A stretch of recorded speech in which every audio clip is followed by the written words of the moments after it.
Well, the barrister Stephen Barrett has an excellent piece in the Spectator this week dealing with this very topic, and I'm delighted to be joined by Stephen himself now. So let's just firstly speak on this latest case in a series of long cases.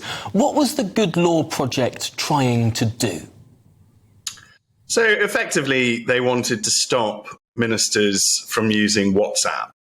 And there was a complaint that a prime minister had also used a private email address to email back and forth copies of a speech that they wanted to give. What we might think of as perfectly normal use of the internet. And the idea was to get the court to say that that was somehow scandalous and wrong. It does seem that the Good Law Project tries to go for the sort of media headline, government has broken law in one way or another, when often this is very technical and perhaps not that consequential. Yes. Well, at a point, it's quite funny. So 20 years ago, we sort of banned Latin in law. And you can see why we do that. There are all sorts of, we ought to be accessible and the rest of it. But one of the fundamental principles we had was de minimis non curat lex. And that basically just meant that small things are not the concern of the law. Little technical breaches of rules, we don't care. That's effectively what de minimis non curat lex means. It's just, it's bringing in a level of proportionality to law. And it seems that with throwing out Latin, we've sort of thrown the baby out with the bathwater.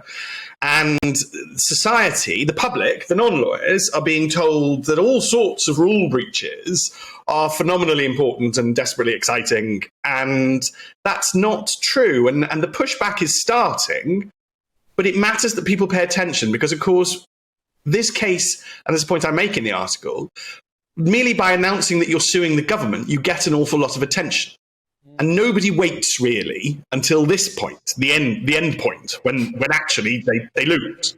Everybody gets terribly excited at the start. They assume that they're only suing the government because they're going to win, and a lot of drama is given to them.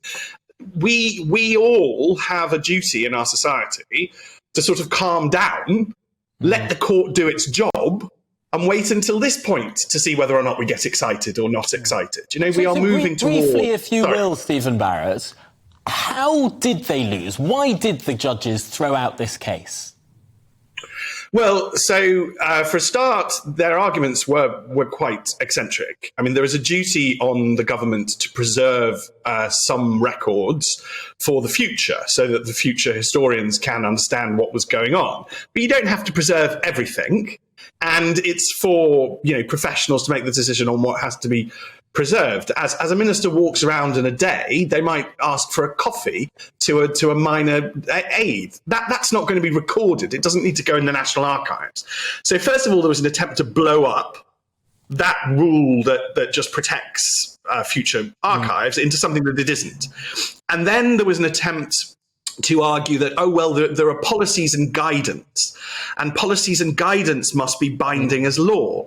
And this is a very, very bad way to make law. It's a really, really bad idea, because instead of laws being made in Parliament and us all knowing what they are, they're made sort of in secret by a civil servant. And the court, thankfully, said no. Well, let's hope that this happens more often, because it does seem that sort of activists are taking more and more to use the law to sort of make political points when it really should be something very different. I'm afraid we've run to the end of the programme now, but Stephen Barrett, always fascinating to hear your arguments, and I do recommend for people to seek out that article in The Spectator this week.